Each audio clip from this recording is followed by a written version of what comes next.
여러분 안녕하십니까? 오박사의 공연예술 이야기 137회입니다.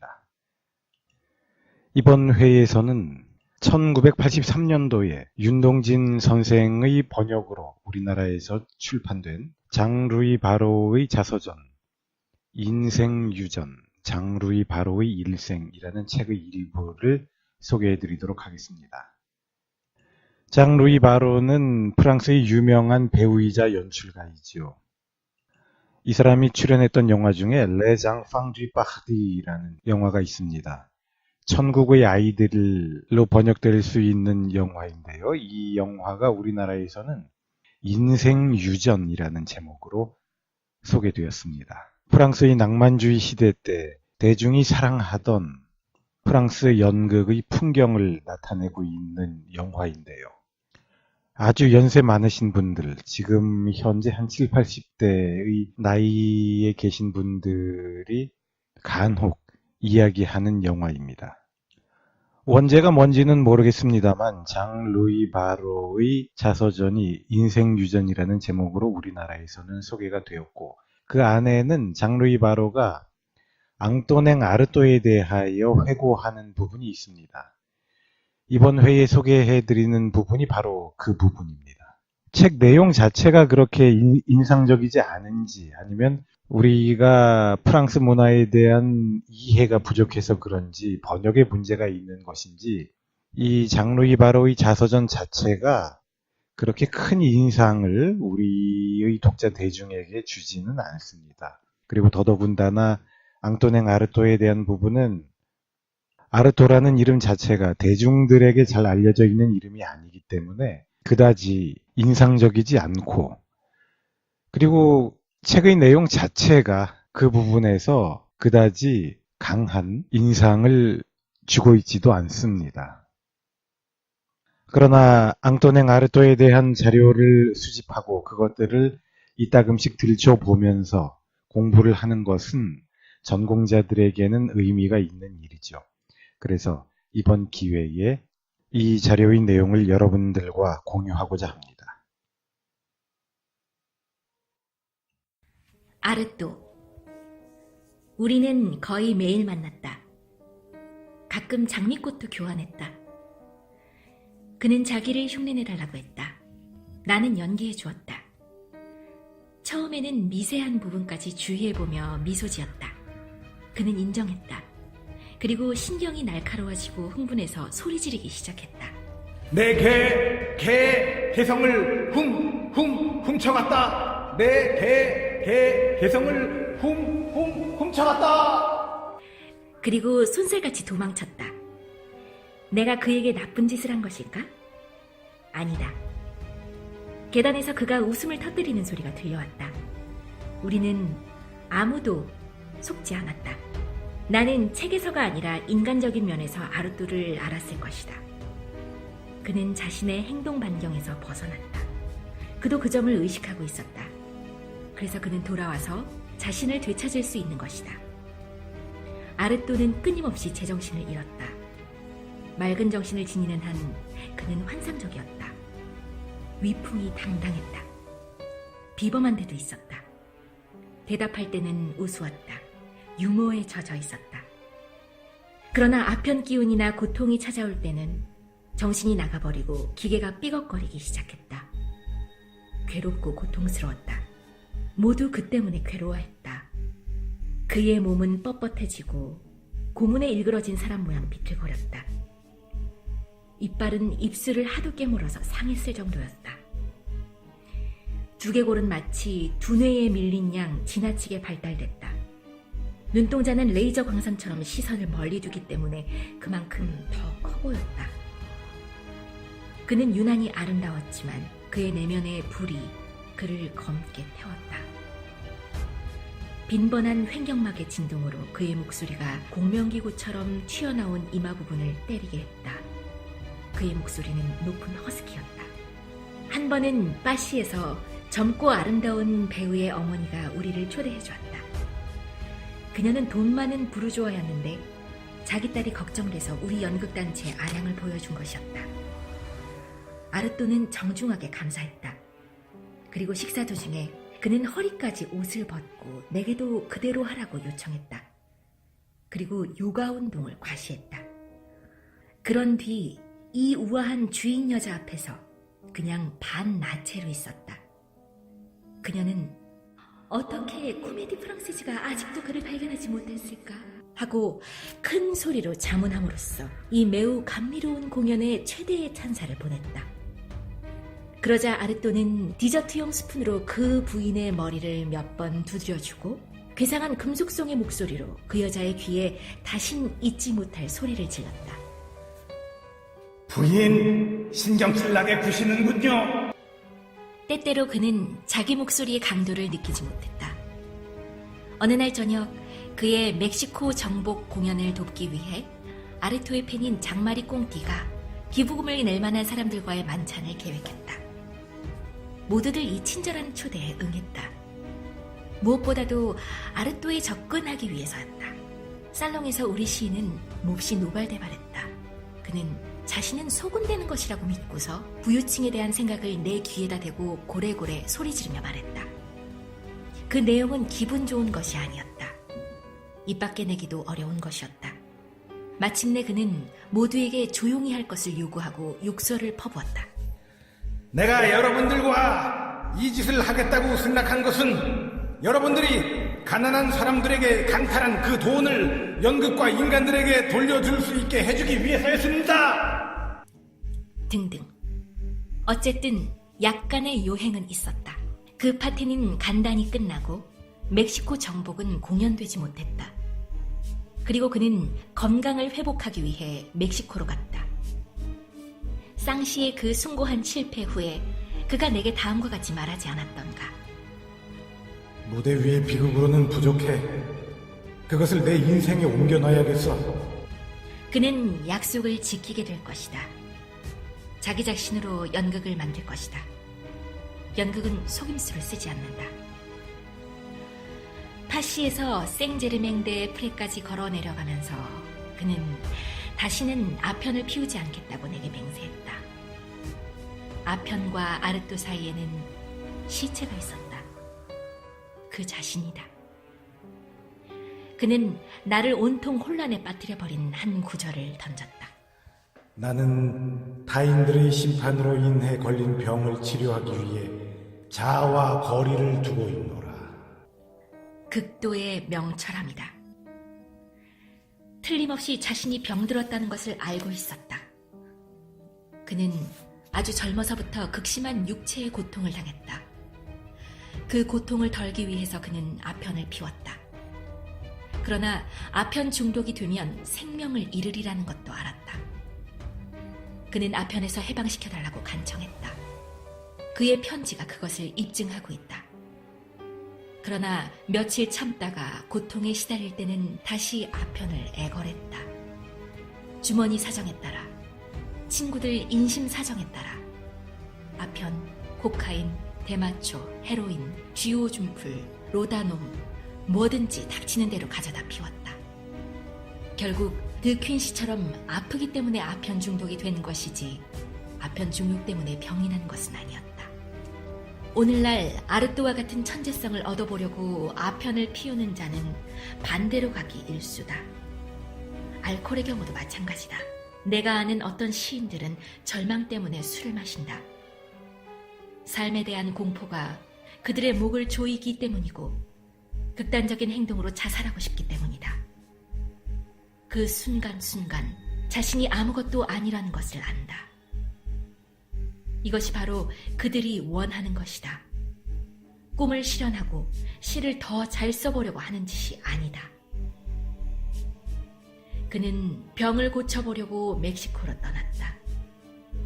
내가 그를 다시 봤을 때 그는 완전히 제정신이 아니었다.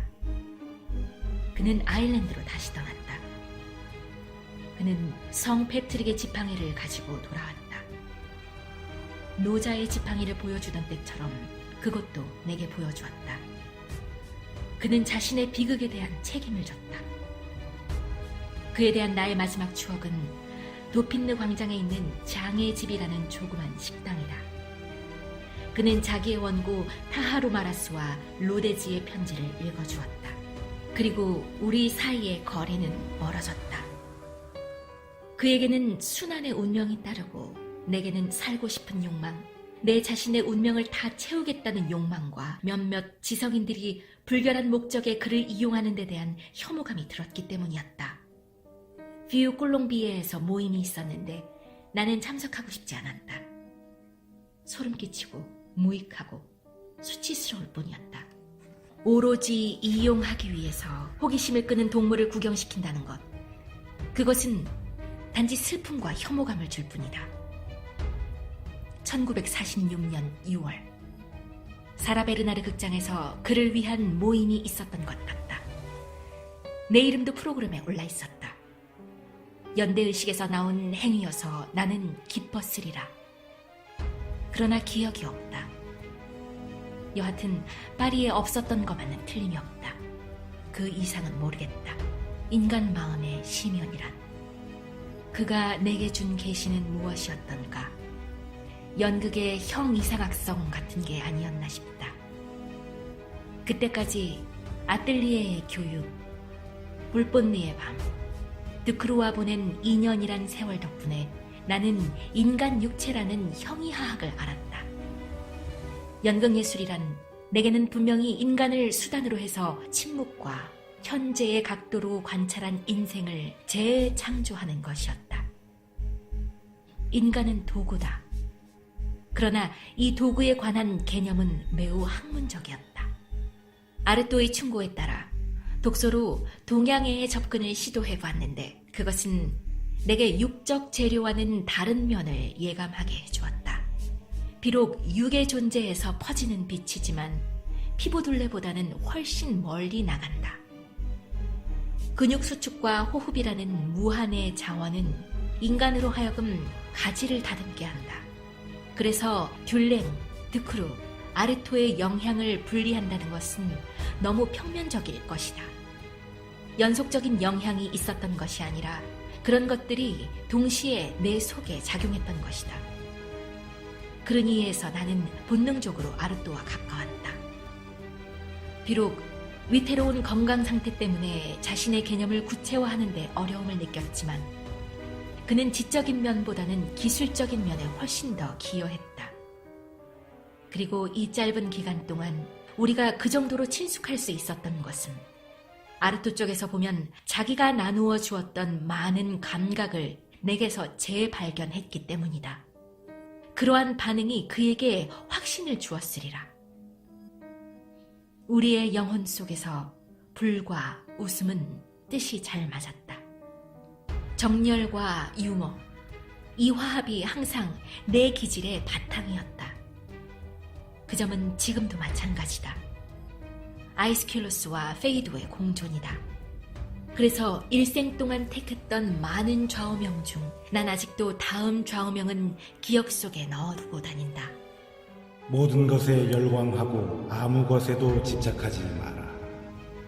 그러므로 이 정열은 인간 역학이요, 생의 맥박이요, 마력적인 힘이다. 아르토가 유태교인들의 구약 성서에 대한 신비적 해석을 가르쳐 주었을 때 나는 호기심에 끌렸다. 다음날 대중들의 비밀을 간파하는 데 사용할 수도 있을 거라는 생각 때문이었다. 그러나 나는 스스로 타일렀다. 내게는 그런 속물 근성은 없다. 바로 그런 식으로 아르토는 내게 열쇠를 넘겨주었다. 그 자물쇠를 찾는 것은 내가 해야 할 일이다. 듈랭이 문제가 되건 드크루가 문제가 되건 아르토가 문제가 되건 특히 내 개인적인 경험과 상상력이 문제가 되건 나는 몇 페이지를 할애해서라도 내가 그 당시 살아가기 시작했던 그 세계, 그리고 그 이후 나의 것이 된 그 세계를 펼쳐보여야겠다. 그르니에의 생활로 돌아가자. 한마디로 드크루가 약간 옳았다. 나는 산만해졌다. 연극을 찾는 지하 갱도를 꾸준히 파고드는 대신 생의 온갖 선동에 대답부터 했다. 그게 팔자라는 생각도 들었다. 도대체 어쩔 도리가 없었다. 혈기에 넘쳐 탈선을 하는 절대 자유주의자로서의 숙명이다. 이 무렵엔 또 스페인 혁명이 터져서 머리를 뜨겁게 해주었다. 다른 한편에서는 영화를 하라는 제의도 들어왔다. 사람들의 생각과는 달리 나는 항상 영화에 끼어드는 것을 좋아했다. 그 분야에서는 매력적인 사람들만 만났다. 진짜 친구들을 알게 됐다. 거기서 누리는 삶은 환상으로 가득 찼다. 사무실 시간표하고는 전혀 다르며 알르 시장에서와 같은 일이라고나 할까? 마침내 영화와 연극을 결혼시킴으로써 내 인생을 완성시킬 수 있으리라는 것을 깨달았다. 마르크 알레그레가 서양의 시야에서 배역을 맡겼다. 테러리스트 역이었다. 연극에서는 아직 서툴기는 했지만 극단을 만들려는 은밀한 욕망은 버리지 못했다. 언젠가는 인간 그룹의 책임자가 되고 싶었다. 그것은 나의 의지요, 목적이요, 여행이요, 항해였다. 내가 그어놓은 운명이었다. 그런데도 나는 혼자 이 사회에 던져졌다. 바다 한복판에 있을 때 파도와 타협하지 않는다면 달리 무슨 수가 있겠는가? 나는 앞으로 곧장 나아가는 사람들에게 탄복한다. 그들은 자연의 힘을 지배할 수 있는 방법을 지녔으리라. 나는 내 시간의 3분의 1은 스튜디오에서, 다른 3분의 1은 생각 없이 사는데 마지막 3분의 1은 연극에 바쳤다. 난 내가 겁이 많다고 이미 말한 바 있다. 생각이 깊어감에 따라 점점 더 이 공포를 인식하게 될 것이다. 나는 마침내 이 공포가 공격 법칙보다 먼저 생의 근원에 자리 잡은 것이 아닐까 자문하게 되었다. 세포 분열도 두렵고 자연의 공격으로 인해서 존재를 멈추게 될까도 두려웠다. 겁이 없는 사람이 정말 살아있는 사람일까? 기억하건대 후에 내게 감동적인 우정의 영광을 베풀었던 슈바이처 박사도 그걸 지적해 주었던 것 같다. 겁이 그의 인생을 지배했다고. 하여튼 그런 생각을 할 때는 무섭다는 것을 고백해 두자. 나의 연극관에 있어서 그 진실성이 혹 상대적이 아닐까 두려워서 확인이 될 만한 것을 찾았다. 고대 그리스 작가를 살펴봤지만 어려웠다. 프랑스 고전주의 작가를 살펴봤지만 위험했다. 나는 내 개념을 확인하고 싶었고 그것을 계속 믿었지만 그럴듯한 이유는 쉽사리 떠오르지 않았다. 조르주 바따이유 같은 몇몇 초현실주의자들은 꼬르네이유를 좋아했다. 나는 오히려 라신느에게 끌린다는 느낌이 들었다. 클로델은 잘 몰랐다. 아르토가 전에 정오의 분할의 한 막을 공연하고 나서 선언하지 않았던가. 여러분들이 방금 들은 장면은 시인이며 대사이며 배신자인 폴 클로델의 작품입니다. 당신 생각에는 누가 살아있는 프랑스 최고의 시인입니까? 라는 물음에 데스노스는 클로델입니다. 라고 대답했다. 헌데 내 주변에서는 모두 신부를 비웃었다. 나는 열광하지도 냉담하지도 않았다. 앙드레 마송은 스페인 내란 직전 부인과 두 아이를 데려왔다. 그가 내게 말했다. 세르반테스를 좋아한다니까 뉴만시아를 다시 읽어봐. 나는 곧 번뜩이는 느낌을 받았다. 마송이 옳았다. 나는 또 다른 고전을 발견했다. 스페인 공화국은 결국 큰 기여를 했다. 자유가 찬미되었다. 연극의 형이상학적인 면에 있어서 나는 환상, 죽음, 피, 기근, 분노, 격분 따위의 표현에 파고들었다. 노래, 마임, 춤, 현실, 초현실, 강, 불, 마법, 종합 연극에 내 몸을 바쳤다. 유만시아는 나를 더 멀리 날게 해준 원동력이었다. 앙드레 마송은 힘이 되어줄 것을 승낙하고 의상과 장치의 협력을 약속했다. 음악은 두 곡을 참여했다. 나는 소위 암캐의 기간을 갖게 되었다. 암캐는 수태기간이 65일 필요하고 암말은 11달이 걸린다. 예술의 수태기간은 누가 정할 수 있을 것인가? 여기에 다른 일이 접목되었다. 서양의 시야가 상영된 것이다. 영화 유치원으로 유명해진 장 브누아 레비가 내게 주목했다.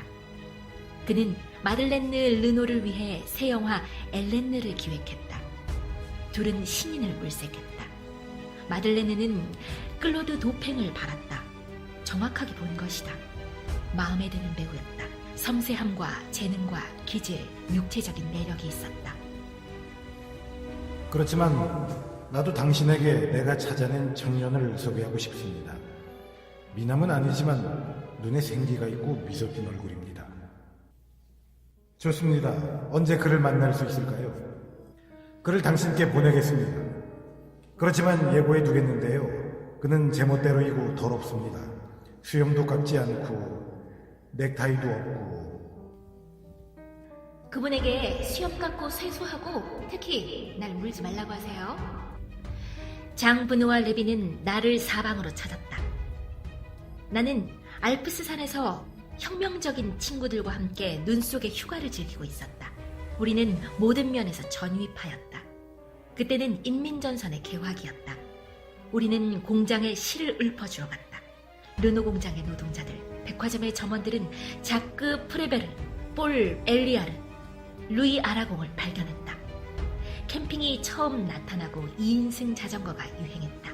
프랭땅의 점포들이 기성복이라고 프린트된 옷들을 처음 내놓았다. 처녀들은 아주 예뻤다. 사람들은 방종했다.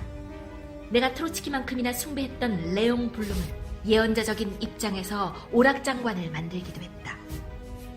인간 세계는 삶의 권리를 막연하게나마 예감하기 시작했다. 고지식한 사람들에겐 용서받지 못할 놀라운 시기였다. 생의 권리, 자유, 인권 존중이 외쳐졌지만 잘 돼가는 편은 아니었다. 차라리 전쟁을. 그들은 전쟁에 3년을 보냈다. 3년의 집행유예 기간. 이제 우리 일로 돌아가자.